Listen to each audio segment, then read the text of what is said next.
Bonjour, est-ce que tu connais l'huile essentielle de lavande? Je suis Cyrielle et dans cette vidéo, je vais te donner 3 trucs que peut-être tu ne connais pas sur l'huile essentielle de lavande.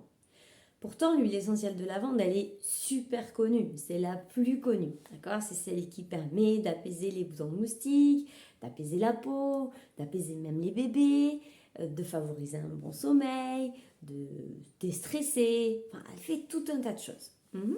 Oui, c'est vrai. Et comment tu peux l'utiliser un tout petit peu différemment? Eh bien, en fait, tu peux l'utiliser pour, par exemple, hydrater tes lèvres. Donc, par exemple, tu prends juste une touche, c'est-à-dire un tout petit peu d'huile essentielle, que tu vas rajouter sur ton baume à lèvres pour permettre de bien hydrater tes lèvres. La deuxième chose que tu peux faire, si comme moi, tu as des cheveux... Ok, si tu veux avoir des cheveux un peu épais ou un peu plus épais ou un peu plus forts, bien dans ton shampoing, tu vas pouvoir mettre 2 gouttes.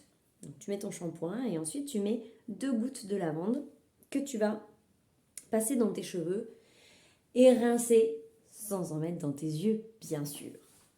Ça, c'est la deuxième chose que tu peux faire d'un peu original avec l'huile essentielle de lavande. Et la troisième chose, celle que je kiffe le plus, c'est que l'huile essentielle de lavande, c'est l'huile de la communication.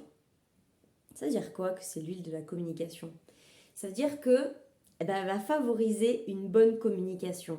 En général, on en a besoin de la communication. On a besoin de communiquer à son travail, à la maison, même avec son conjoint, parfois même avec les enfants, les ados. On a besoin de communiquer cœur à cœur. Et souvent, en fait, ce qui nous gêne dans la communication, c'est que on a peur de ne pas être aimé ou de blesser l'autre.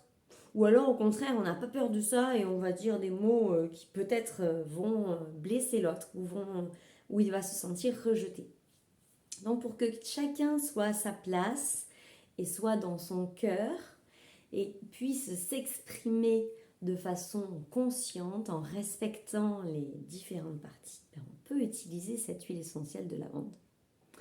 On peut la diffuser si en face de soi on a quelqu'un qui n'est pas forcément réceptif, ou alors on peut la mettre sur soi. Rien que la mettre sur soi, ça nous met nous déjà dans une position où on va communiquer avec notre cœur de façon positive.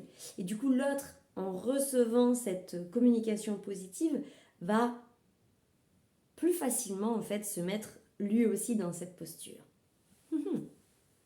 C'était peut-être pas quelque chose que tu connaissais de l'huile essentielle de lavande. Ok, moi j'adore les trucs un peu originaux sur les huiles essentielles.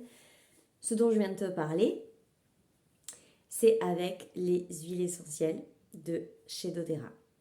Je suis conseillère bien-être en huile essentielle et j'aide les gens à apprendre à utiliser les huiles essentielles, à se former avec moi pour pouvoir utiliser les huiles essentielles dans leur quotidien de façon simple, naturelle et efficace. J'espère que cette vidéo t'a plu. N'hésite pas à t'abonner et à regarder les commentaires pour me retrouver sur les réseaux sociaux. Et moi, je remercie beaucoup ma nature virtuelle qui m'a permis de participer à ce calendrier de l'Avent. À très vite!